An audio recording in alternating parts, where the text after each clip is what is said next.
city, man. They all showed up. They all showed up. Vandersloot gives it up. Parker to tie. You bet!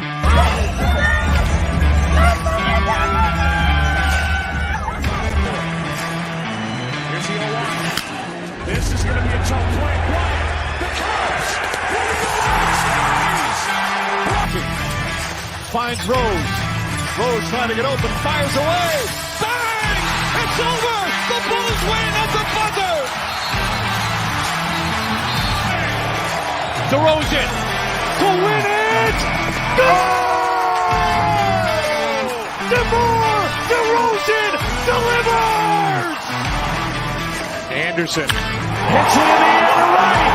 Back at the wall, and the White Sox win it!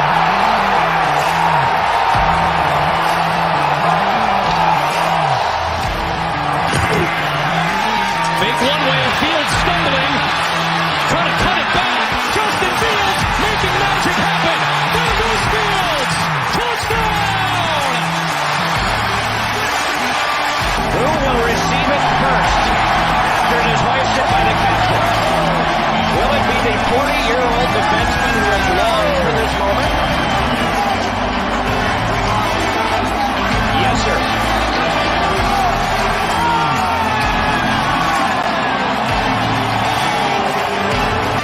Walking right, Chicago!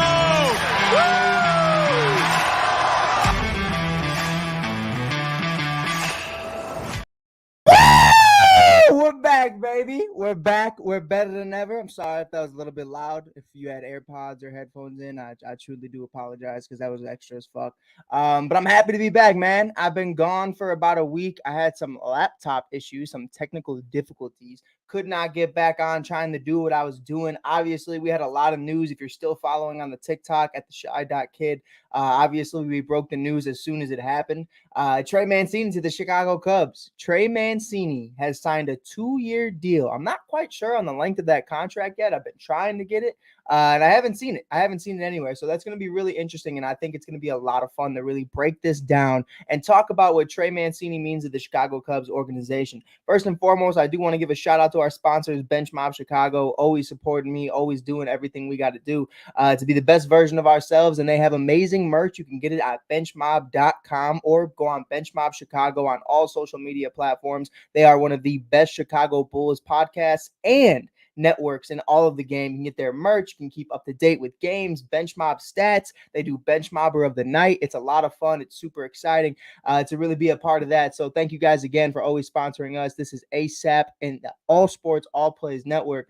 Really getting into it, man. Getting into it and really breaking down what Trey Mancini means to the Chicago Cubs organization. I think it's going to be really interesting to see, what that really entails. Obviously, an outfielder naturally, but I see him more being obviously your everyday DH. You're not going to give up on Seiya Suzuki. I think he's really coming into his own defensively. Ian Happ just won a Gold Glove in left field, and Cody Bellinger obviously has a Gold Glove defense in center field. One of the best up-the-middle defenses, obviously, with Dansby Swanson. You look at Nico Horner, and now Cody Bellinger and Ian Happ in left and center, and it's going to be really cool to see what they could potentially do. But, the big thing about Trey and why I think this is so much bigger than a lot of people realize, one, it makes this season actually really exciting. It makes this season really exciting, to say the least. Again, I'm going to continue to reiterate that because last year we could not hit water if we fell out of a boat. Like that's really what it came down to. That's really what it was. So to have somebody who's not only a World Series champion, but somebody who actually understands what winning baseball and a winning culture is like, it is everything. That's why you bring in guys like Jameson Taillon from the Yankees. You bring in a guy who's won an MVP, a Rookie of the Year, a 2-time Silver Slugger, a Gold Glove winner, a World Series champion of the Dodgers in Cody Bellinger. You bring in another guy who just won with the Houston Astros in Trey Mancini. There's so many different ways we can break this down and really see what Jed Hoyer has been trying to do. And how could I forget, obviously, Dansby Swanson, a Gold Glover who obviously just had one of his best offensive seasons and won a World Series with the Atlanta Braves. We are putting together a championship pedigree around this team that it's so desperately lacked. The only champion prior to this offseason that was on this team was Kyle Hendricks. Going into this offseason, obviously, you let go of Jason Hayward, you let go of Wilson Contreras. Kyle Hendricks was it. That's it. And David Ross, of course, but I mean, you're the manager now. So, I mean, that doesn't hold anything on the field. Obviously, it helps guys develop, it helps guys grow, and he can, do as much as he can. But at the end of the day, your brother on the right or to the left of you is a AAA guy who just got an opportunity and probably won't see the field ever again. So there's a lot of those guys. There's a lot of those guys, a lot of platoon guys that have been going up and down the pipeline. I love this signing. This signing is everything. So I think it's going to be really dope. I think it's going to be really dope. It's going to be cool to see what a Cubs lineup could potentially look like now. Obviously, we're going to get into that in a little bit and kind of talk about what the future of that's going to look like. But the big thing for me, and I was just talking to him the other day about it, obviously he's been on the show before. He's a good buddy of mine, Matt Mervis. Matt Mervis had a phenomenal 2022 season, man. And it was so great to really see him just be the best version of himself. Him and I, had these conversations all year long, just talking about his development and how crazy everything was and how everything's going, going from single A to double A to triple A, and then even have talks, about potentially making the September roster, the September call-ups. Like, that's insane to start the season in AAA and be in the conversation of actually being in the show. Like, that is crazy. That is crazy. Especially, 2021 does not have a great season, comes out of Duke, he's an unsigned free agent. Like, it really was what it was. You know what I mean? Like, you really didn't know who Matt Mervis was unless you really follow minor league baseball. And the typical Cub fan, we were talking about Bryce Ball potentially being the future first baseman of the Chicago Cubs when they traded for him with Atlanta, in 2021, if I'm not mistaken. So, I believe that was the Jock Peterson trade, if I'm not mistaken. But yeah, it's just super interesting to me to see, Matt Mervis really fly through these rankings. But one of the biggest issues for me, and what I think is going to be a huge disservice, is us as Chicago fans. I love the fans. I love Chicago Cub fans. I love Bears fans, Bulls fans, Hawks fans, Sox fans, everybody, Sky fans. But one of the biggest issues is we have zero patience for development. We want Justin Fields to come in here and throw 5,000 yards and 40 touchdowns and 5 or less interceptions. We want guys to come in here. We want Zach LaVine to average 40 points per game. We want guys to just come out here and go crazy right off the rip. But, that's not really how it goes. You know what I mean? You're an anomaly if that happens. And, guys like Julio Rodriguez definitely do exist. Fernando Tatis Jr., Juan Soto, guys like that, they're around. But a guy like Matt still has a lot of work to do. We talk about it, 36 home runs, 119 RBIs, 40 doubles. And then obviously, he's batting over 300. Like, what an incredible season. Minor league player of the year. But what a lot of people talk about is, he bats 160 against lefties. And he needs a little bit more work on his defense. I'm not going to say it's awful, but definitely a little bit more work defensively. That's why this offseason has been so huge.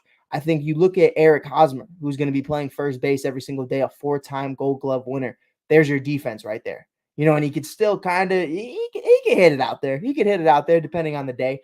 So, he's not going to be awful offensively either. He's not going to be great. He's not going to be good. But he's definitely going to be one of those guys. He's going to have his moments, and that's really what it is. But defensively, that is really what's important there.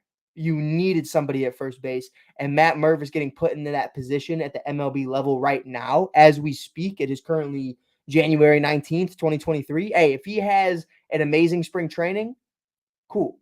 But I haven't seen that yet. We've been having conversations, and obviously he had an amazing fall ball. But I really do want to see where he's at come spring training before we make that decision.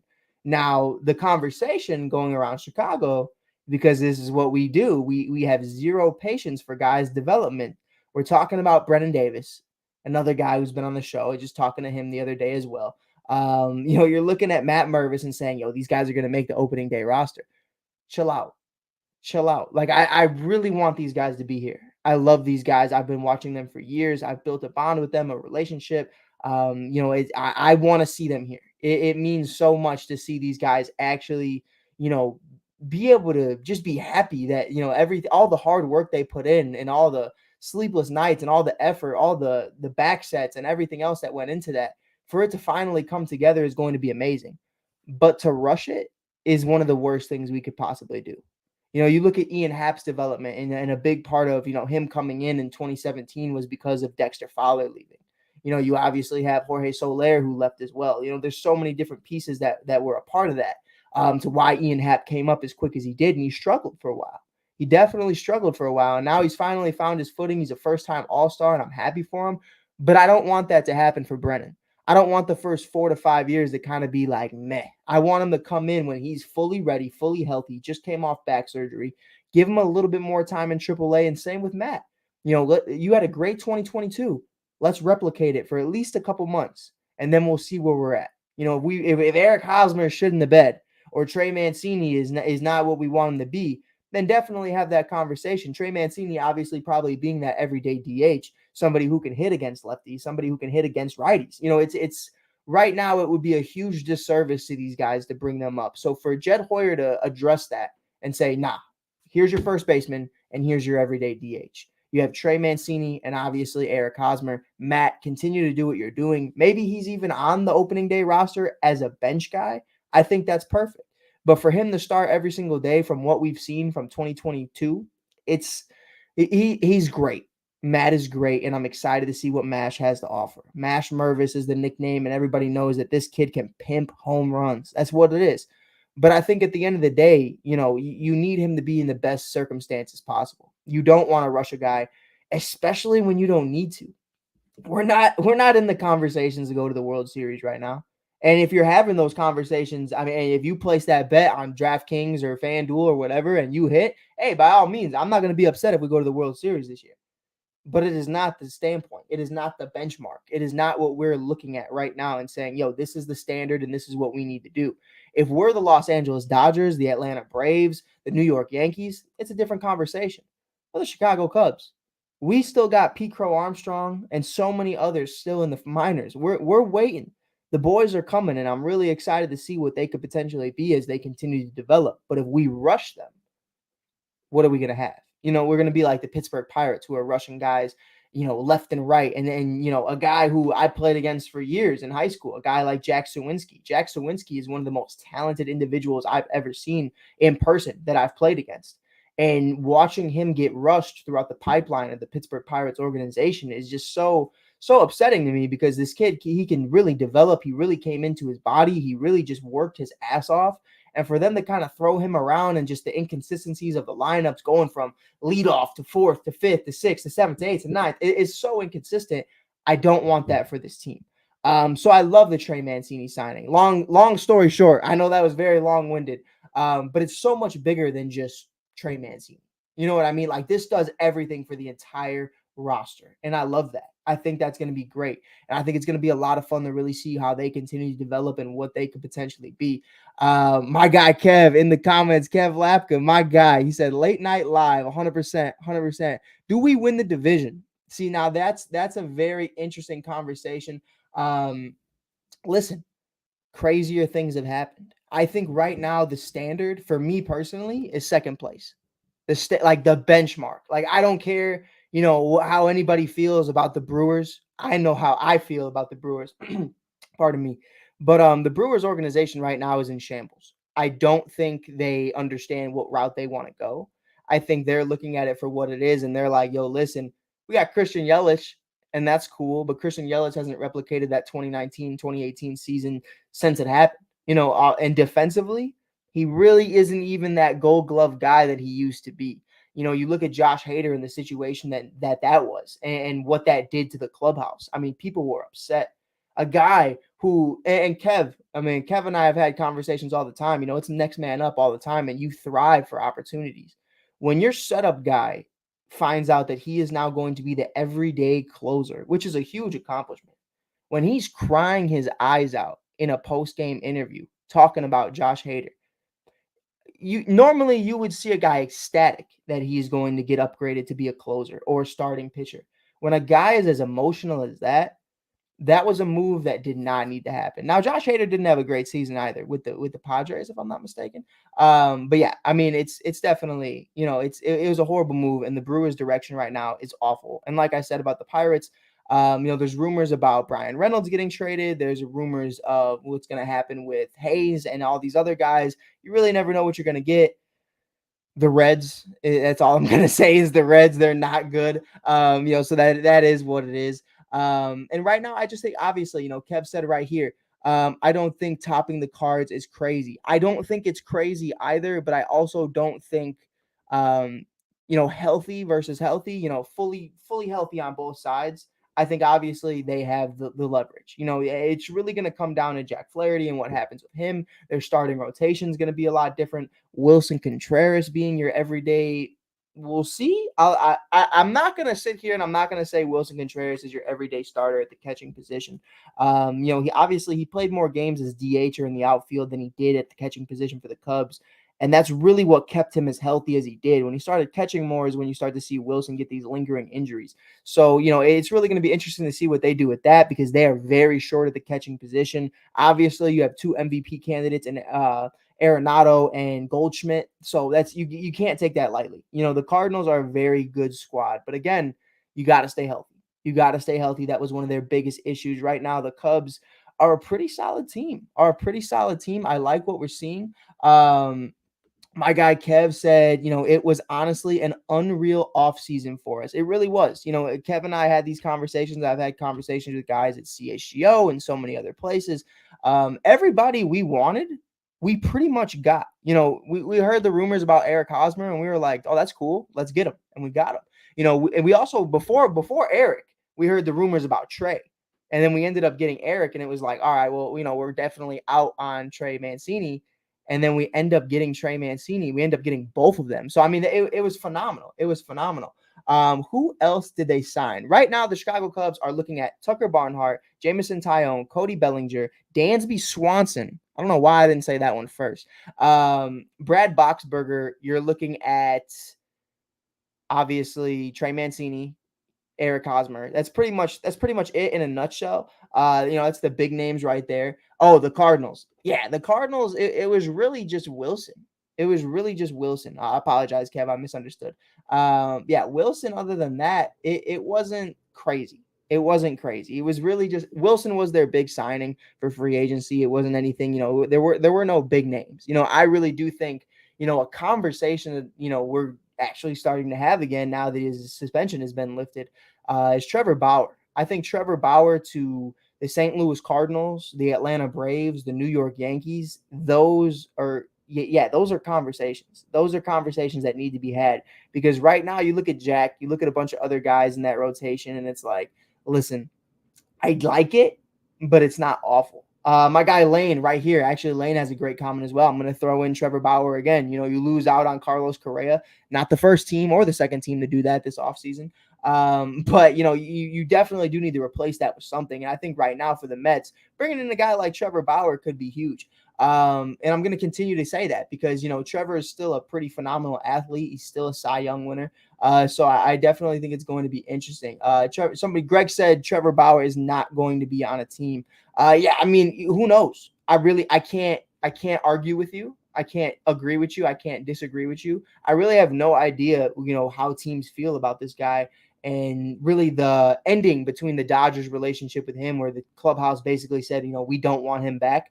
It kind of is weird because I've heard very good things from the Cincinnati Reds organization. I have some guys who work over there and they said he was a class act and he was a great guy. He really helped the young guys develop. And then you hear the Dodgers organization kind of say that he's a piece of shit. And then, I also to that extent, Cleveland. I never really heard anything from Cleveland either about how they really felt about that. And I never heard anything negative. So, obviously, he was picking up a little bit of speed on his fame and who he was as a Los Angeles Dodger. So it's going to be really interesting to see what that's going to look like. Somebody said D-backs wanted him out of the door. Yeah, definitely. I mean, it is what it is. My guy Dustin said Bauer is a cancer. Do the Mets sign Andrew Chafin and Brian Reynolds? Listen, that's an amazing question. I hope my guy Kev is still in here because he knows how huge I am on Andrew Chafin. I want Andrew Chafin back in a Chicago Cubs uniform so bad. So bad. It's not even funny. Like, I love Chafe. I love what he brought. I love the energy. I definitely could see them going after a guy like Brian Reynolds. Brian Reynolds is a stud. He's just stuck in Pittsburgh. That is what it is. I think he's an all-star if he's on any other team. But it's going to be really interesting to see what that's going to look like. Kev had a comment up here. He said, the Cubs starting pitching is sneakily very good. Trade for a closer at the deadline if they're in a playoff position at that time. Listen, here's the big thing. And it's a sneaky one again. We don't even need a closer. I've had these conversations with Dustin. Dustin had amazing position and takes on this. Keegan Thompson, phenomenal out the bullpen. As a closer, he has a sub-2 ERA. As a starter, it's around 4. But as a closer, Keegan Thompson is that guy. There's another guy as well that we traded for in 2021 coming off Tommy John surgery that will be coming sometime around the trade deadline, and Cody Hoyer. Cody Hoyer returning with the organization is going to be really interesting as well because he was lights out prior to having Tommy John surgery. So that's another sneaky one as well that we're getting back, kind of basically like a top prospect coming back, kids under 27 years old. Keegan Thompson, man, it's a weird stat. It's not the biggest, longevity of that. It's not the hugest selling point, but he definitely has. In the positions that he's closed games or come out of the bullpen, he has a sub-2 ERA. So that's phenomenal. That is phenomenal. That is definitely something right now. Kev mentioned the starting rotation, if healthy, very packed. You're looking at guys right now. I think Hayden Wesneski definitely deserves that opportunity. Marcus Stroman is obviously one of those guys. Drew Smiley, they just brought back. Jamison Tyone, that's 4 already. Justin Steele is obviously, and this is no order. These are just guys off the rip of the head. Justin Steele has been phenomenal. I mean, him and John Lester are the only 2 left-handed pitchers with 18-plus starts who had under a 3 ERA at Wrigley Field. I mean, they're phenomenal to do that. So it's definitely something. Didn't even say Kyle Hendricks. Well, the thing with Kyle right now, and from Cubs convention and what everybody's been saying is, they're not really sure on his timetable. He's hoping it's around May, but I really have no idea what the status of Kyle Hendricks is going to look like. So right now, opening day, that's really what I'm looking like. And also, Kev, it's not something I'm afraid to shy away from. It's not something that I'm going to shy away from. It's something. We need to be real about the situation. Like, I love Caleb Killian. I love Hayden Wesneski. Caden Horton-Tucker is coming at some point. Jordan Wicks is coming. Cole Franklin, Ryan Jensen, all these young guys in the pipeline, they're on their way. I love Kyle. I love what Kyle's done for this city. I love what Kyle's done for this organization. The professor will always be in my heart. 2016 Cy Young candidate, World Series champion. I mean, the guy is a multi-all-star, or maybe he's not an all-star. I don't think he is an all-star. He's an all-star in my heart. But it's something for me, man. You got to let the kids play. And right now, let's say, Kev, that, Rossi says, yo, listen, that final spot, it needs to go to Thompson. If you tell me we're going to have like a Jason Hayward type situation where Kyle really doesn't play as much, it's cool with me. Like, I love Kyle. Kyle's the shit. Kyle's my guy, and he's a class act. Think he has 1 all-star appearance. I knew he was an all-star at some point, but I thought about it in my head. I was like, was he? I think it was 2016. No, maybe it was. I don't know. We had like 7 or 8 all-stars in 2016. It's a very long list. And Greg has an amazing, or Goro, pardon me, has an amazing point as well. You need to be ready to move on to some guys. Yeah, you just do. You do. You can't hang on to what was. And the Jason Hayward contract is definitely one of those conversations where you need to look at it for what it is. The Javier Baez situation. You love El Mago. You love what he did for this city. Obviously there's a street named after him in Humboldt Park. The magician, everything he's done.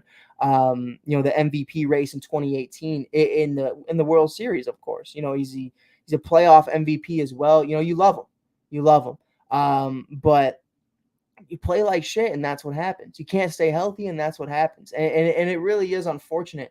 Somebody said right here, Kev, I see that comment. I actually, before I pull up Lanes, just checked, never been an all-star. You were right. I don't know why. I just felt like he did. And 2016, he came in 2nd or 3rd in the NL Cy Young race. So to me, I don't know how he missed on that, but again, it's the way he pitches. It's the way he is. He's a very ground ball guy. He's not going to kill you with strikeouts. He's not, your average fan that's going to get hype about this guy. He's not throwing 105 like this. It's just it is what it is. He's a sneaky Hall of Famer. And I will say that with my chest. I think Kyle Hendricks could potentially be a Hall of Famer. Depends how the next couple years play out. Lane had another comment here. How do you feel about Mark Vientos, Alvarez, Ronnie, Mauricio, and Brett Batty? And you know what?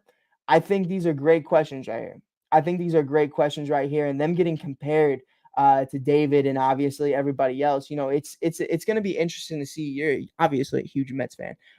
It's going to be interesting to see how those guys continue to develop, and that's really the same situation that the Chicago Cubs are in. Except right now the majority of those guys, Alvarez, Batty, and all of them, they're coming up right now. That's really what it is. So I think it's going to be really interesting to see how that all pans out. I think it's going to be a lot of fun for the New York Mets for a very long time in coming because they have an amazing pipeline. Shout out for Pete Crow Armstrong, by the way. It was really great to get PCA for Javi Baez, a rental Javi Baez, as the biggest fleece I think that we've ever had. So, I mean, thank you again. But, it's something for me, you understand the same way the Cubs are in. It's great to have a farm. It's great to have young guys, but you gotta be able to actually hit on them. You can't bank on them until they actually show you who they can be. Like right now, I love Christopher Morel. Am I banking on Christopher Morel being the everyday third baseman for the next 4 to 5 years? I'm not there yet. I love Brennan Davis. That's my guy. I love Matt Mervis. I love PCA. I love all of them. But until that actually starts to come up and get replicated, I can't sit here and say, yeah, we're going to win a World Series in 3 years. Like, I need to see how they all come up, how it all comes together, how they gel, the chemistry, the team atmosphere, how all of that comes into it, the health of the team. There's so much that goes into it. So my point in being is the Mets actually signing top tier free agents and going out of their way, spending over $800 million in an offseason. That's exactly what you want. Because you can't bank on guys. That's exactly why we're bringing in Cody Bellinger, Jamison Tyone, Dansby Swanson, Tucker Barnhart. You got to bring in guys. You can't just sit here and be like, Miguel Amaya's ready, even though he's not. It's just an example. You can't sit here and say, I know Brennan Davis just had a back surgery, but you're starting in center field every single day now. It's like, no, you got to bring in Cody. You got to bring in guys who understand how to win. And that's what the Mets are really doing. Somebody said, we're talking about Trey Mancini here, man. I'm really taking away from the spotlight, but it don't matter. It don't matter. Goro said the Cubs at worst make the wild card, but at best win the division. Yeah, I think that's really the standard right now, especially with expanded playoffs. Saying that we can't be a wild card team is completely absurd. Like, I truly believe, not only could we be a wild card team, but depending on the matchup, we might even be able to win a game. We might even be able to win a game. Like, that's really what it is. How do you feel about the Yankees? Listen, I'll be very brief on this one because we got a bunch more comments we're going to get to. Right now, for me, man, bringing back Judge is cool. There's no problem with that. But, you look at that situation. Again, I'm going to bring up Trevor Bauer. Frankie Montas is going to miss at least 8 to 10 weeks of the beginning of the season. That's not from right now. That is from opening day, 8 to 10 weeks.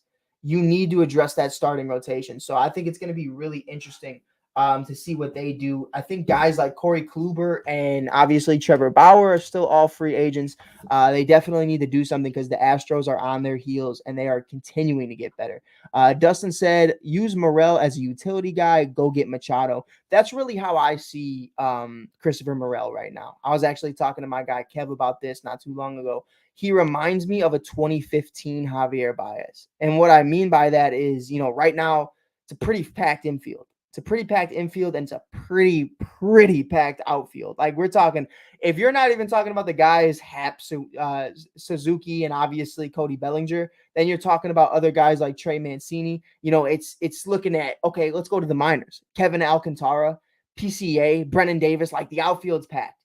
Second base, shortstop, can't play there. Dansby, Nico locked up. Got to have that. Maybe if Nico's not healthy, but, God forbid, knock on wood.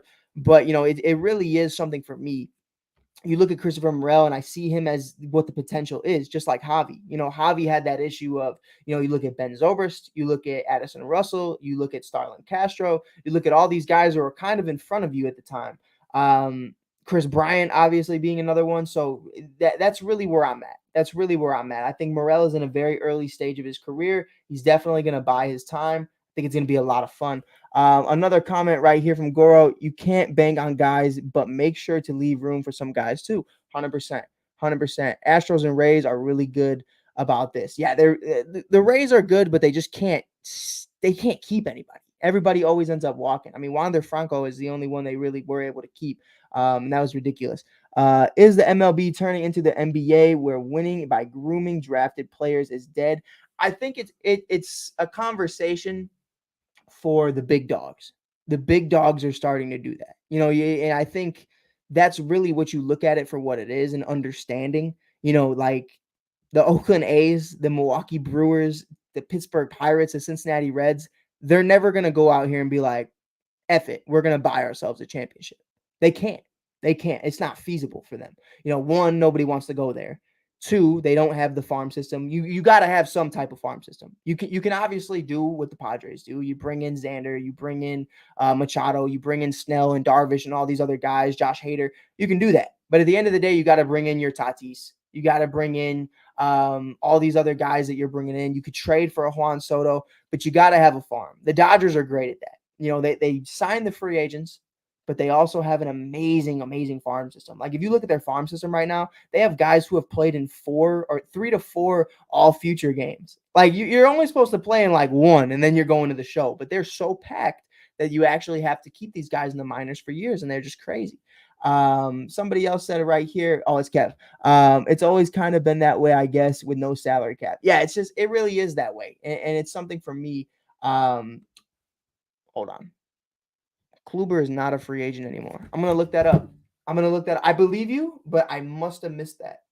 I honest to God must have missed that. That's crazy to me. I didn't know Corey Kluber got picked up. I guess that's just, that's how crazy the offseason actually has been, though. You're really looking at it for what it is. He's on the Red Sox. Oh, why? That is awful. We're just going to skip that. Don't even need to address that. That's not beneficial. Thoughts on Hap and Nico extension talks? I think the biggest thing with that, really understanding the position that we're in, and I love Ian. I have all the respect in the world for Ian, but my priority right now is Nico. I think, I'm really not sold on the pipeline of what that looks like. I'm not sold on Nick Madrigal being your everyday second baseman. I love who Nico Horner is becoming. I think he's a Gold Glove talent if he could just stay at second base for an entire season. Obviously that was one of his natural positions coming out of it, but he killed it at Stanford. He killed it in the minors with the Cubs. They again brought him up just a little bit too early. Again, Joe Madden effect. But it's something for me where Nico could potentially be one of the leaders of this team. I could see Nico Horner wearing the C, so to speak. I think he definitely leads by example. I think he's the first guy in, the last guy out. I remember working on grounds crew the 2021 season where he was just trying to get healthy and keeping it a buck, not throwing any shade whatsoever. Never saw Wilson out there. Never saw Rizzo, Bryant, Baez. Never saw any of them putting in work before a game. But Nico Horner, David Bodie, and Jason Hayward were out there every day putting in work. And obviously, you're Rizzo, Bryant, and Baez. You probably out there somewhere doing something. But right now, Nico Horner for me is one of the biggest leaders on this team, and I think he leads by example. And I'm really excited to see what he could potentially be in the future. So, I really want to extend him. Ian's one of those guys, the price would have to be right. Because, again, I'm not banking on them, but we are deep at the outfield position. Kevin Alcantara, Alexander Canario, PCA, obviously Pete Crow Armstrong, and Brennan Davis. There's just a lot of room that we need to make. And not a lot of positions that we have available. So, that's something for me that you need to take in consideration as well, as Ian kind of gets the short end of the stick just because of that. He wins a Gold Glove in left field. He becomes an all-star. He wants his money, and rightfully so. He's done an amazing job at it. But right now, we're in a great position. We're in a great position for the left field spot. We got 4 or 5 guys who are ready right now to take it over. So that's really how I'm on it. How do you feel about the Giants in football? I'll brush past that very quickly. I said it from the jump. Brian Daboll needed to be the coach of the Chicago Bears, and I'm salty about it to this day. Still love Flus, though. Wanting someone to play for the A's in a stadium that is falling apart is just brutal. Yeah, it's not happening. That's exactly what we were talking about. My guy Dustin with a late night hot take. Here's a hot take. We have Dansby. We have Nico. Sign a third baseman to a short team deal and move Christian Hernandez to third. He is the best infield prospect they have. I was actually talking with Lance Brosdowski about this. And that's really one of the things about, Christian. We really don't know. A lot of people compare him to A-Rod. A lot of people compare him to Jeter. But he's only 19 years old. He's a natural shortstop. but he can create his body into a third baseman. That's what a lot of people think he has the position to do. If he just builds up a little bit of muscle, kind of does the Jack Sawinski route where he comes out of the minors in a spring training super jacked out of nowhere. That's definitely something, you need to take into consideration, especially when you look at obviously the positions. So it's going to be interesting to see who he becomes. I still need to see him at some point entering Double A. Can't stay in rookie ball or single A forever. I really want to see him continue to develop. I've talked to Liam Spence about him. Liam Spence, obviously a part of the Myrtle Beach Pelicans and a former Tennessee Volunteer. Really breaking down what he thought from him is like, man, this is crazy, because Liam's about 23, 24, if I'm not mistaken. He's a little bit older than I, but he's talking about this kid who's 17, 18 years old at the time, and he's 10 times better than everyone else there. So, it's really going to be interesting to see, who he becomes. And I think that's another one as well. We're talking about the future faces of the team. We're talking about Mervis and PCA and obviously Wicks and Cade Horton Tucker and, or Cade Horton. I don't know why I said Cade Horton Tucker. And obviously Brennan Davis, but Christian Hernandez could potentially be the truth. It's just way too early to put that ceiling on him. You know what I mean? So if I'm not going to do it for Morel, I'm definitely not going to rush a guy like Christian Hernandez who hasn't even played Double A ball yet. We got another comment in here. My guy Goro said, putting in work. I wish it showed for Bodie. At least Hayward played some defense and showed some good leadership. And that was obviously addressing the comment of, putting in work during warm-ups. But you know what? Here's my biggest thing. If you're putting in the effort, that's all that matters to me. And as someone, I coach high school baseball. If you're the most talented kid in the room, but you're showing up 5 minutes before the game and you didn't warm up with the team and you really kind of just do your own thing, I don't want to talk to you. I don't want to, help support you and help you be the best version of you, because you don't even want to be the best version of you. So to see, obviously, guys like Riz, I'm not saying that about them, not saying that about KB or Javi. I'm just saying, to see these guys out there, maybe the stats and maybe their production isn't speaking that, but they are putting in the work. And I love to see that. Guys like Riz, veterans with back issues, guys like Javi, guys like KB, they have the pedigree. They're probably out there doing something else that I just didn't see. They're probably in the weight room or somewhere. But to see obviously Nico, Jason, and Bodie doing their thing every time I've seen them, 82 times a year, I'd see them doing their thing every morning. And it's something for me. It speaks volumes, and I'm not saying that, you're not putting in work if you're not doing that, but maybe their production isn't speaking for themselves, but they're definitely doing their thing. My guy Goro said, I think Hap extension is gonna happen. I see what you did there. As he has earned it and really has turned it into a good player when everyone said he was a part-time guy. He also buys times for some of the outfield guys are hurt. Yeah, 100%. Some of them are hurt. Obviously, Canario is one of those guys. It's still banged up. You got Brandon Davis is banged up. Crow Armstrong is still in Double A. Kevin Alcantara is still a ways away. He's got some time. So I could see a 1 to 2 year deal with Ian Happ, but not a long-term deal. Not a long-term deal whatsoever. It's just my personal opinion. I think he's going to get a lot of money. He will be in Myrtle Beach to start the year. He will finish in Double A. Yeah, it's exactly where we want him. It's exactly where we want him.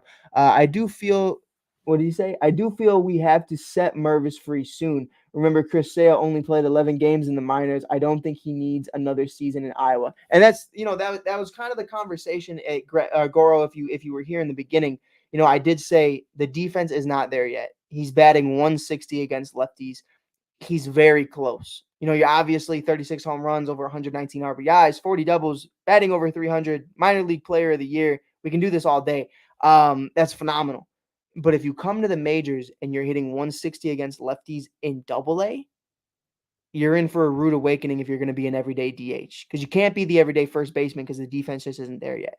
It's going to get there. I believe it's going to get there. He's got the body. He's got the frame. He's got the footwork. I love everything we're seeing from that. He's got the glove. So that's really what I'm looking for, is 1 to 2 months in AAA. I think if he comes around May, June, he's going to be phenomenal, because I know Matt puts in the work, and him and I were actually recently just talking about it. My guy said Jacob deGrom to the Texas Rangers. Yeah, that's crazy. It's crazy. Jack Leiter and Jacob deGrom would definitely potentially could be the best 1-2 punch in baseball at some point. But man, it's been an amazing show. I'm so happy to be back. I got the laptop fixed. If you guys aren't already, definitely hit up the Shy.Kid on all streaming platforms. You can go on TikTok right now. We do all Chicago sports content, or on Instagram. You can follow me there as well at the Shy.Kid. Or I think it might be just the Shy Kid on Instagram, but the Shy.Kid on TikTok nonetheless. I do appreciate you guys tuning in today. If you haven't hit that follow button already, definitely smack it. You can find me on Facebook at Mike Hughes or on Mike on the Mic podcast on YouTube. Thank you guys for listening. This is Mike Hughes from the All Sports All Plays Network. Peace. Everybody have a safe and happy rest of your week.